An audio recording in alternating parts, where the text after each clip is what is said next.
got another documentary review this week from the director of the Acre Monster Chronicles. I'm taking a look at Charles Beaumont, The Short Life of Twilight Zone's Magic Man.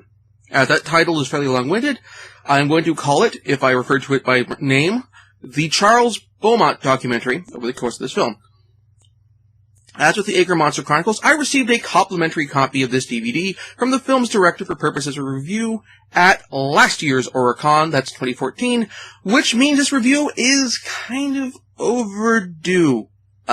Whoops. Sorry. So, enough apologizing. Let's get started with the review. In terms of presentation, the Charles Beaumont documentary is presented almost exactly the same way that the Acre Monster Chronicles is. Lots of interview clips of authors who knew Beaumont and were familiar with his work, and some clips of films or TV shows he wrote scripts for with no real voiceover narration. That said, this film is more coherently structured than the Acre Monster Chronicle is, fitting into a more linear, chronological narrative. Further, the director, Jason Brock, makes sure to open the film with him asking one of the interview subjects the question, why is Charles Beaumont important? So if you, the viewer, don't know who he is, you have someone tell you right out of the gate why he's important. That said, what we don't get over the course of the documentary is an undercurrent that reinforces that point, in terms of the interview subjects, in terms of the material covered. With the Acre Monster Chronicles, when you have John Landis and Ray Bradbury coming on screen to talk about Forey, among hordes of longtime SF fans and writers and younger generations of fans, so you have the gamut of young and old who were influenced by what Forrest J. Ackerman did, you sit up and take notice. This film, we get lots of older writers, admittedly including Ray Bradbury and also Harlan Ellison, both of whom are notable outside of SF fandom. The majority of the people appearing here are just people who knew Beaumont, but who did not necessarily have that much of an influence, or at least cachet by name outside of speculative fiction. And some of these names are somewhat notable. William F. Nolan and George Clayton Johnson, the authors of Logan's Run, are heavily interviewed. They were part of the inner circle of friends that included Beaumont and included Bradbury.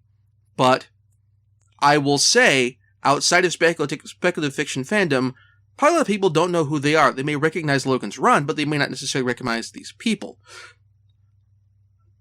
Or for that matter, even if you are in SF fandom, you'll know Logan's Run, but unless you've been actively reading older science fiction, again, you may not recognize him. Which is a shame, because this is a story that is worth telling. So also kind of aggravated by the fact that early on in the film, one of the interviewees name-checked Stephen King as someone who was influenced by Beaumont. But we don't get anything directly King-related to back this up. We don't have interview footage with King. We don't have an excerpt from Danse Macabre or On Writing to back this up. We just have the name check, which, unfortunately, without a little bit of evidence, just comes across as name-checking.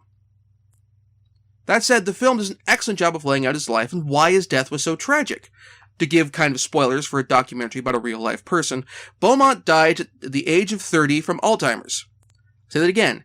Beaumont was 30, and he died of Alzheimer's.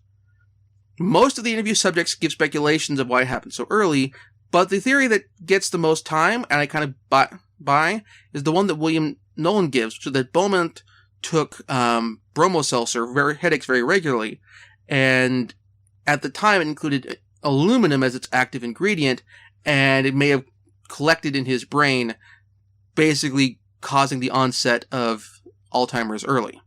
All in all, this documentary is structurally superior to the Acre Monster Chronicles. However, the raw material from which this structure is built is not quite as enticing as the material which held up the Acre Monster Chronicles, so I can't quite recommend this film as strongly as I could the earlier film. So, if it comes up on PBS or something like that, check it out, but I'm not going to say hunt this out and buy it.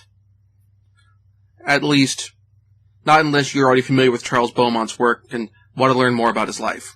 In which case, go ahead and give it a look-see. Thank you very much for watching. If you enjoyed the show, please like the video and subscribe to this channel to be notified when the next episode comes out. If you'd like to help me support me putting out more episodes like this, please feel free to support the show via Patreon or toss a few bucks via my tip jar. Any money donated will help me improve the quality of the show. Link can be found up here on the YouTube channel page for both. So thank you very much for watching. I'll see you next time.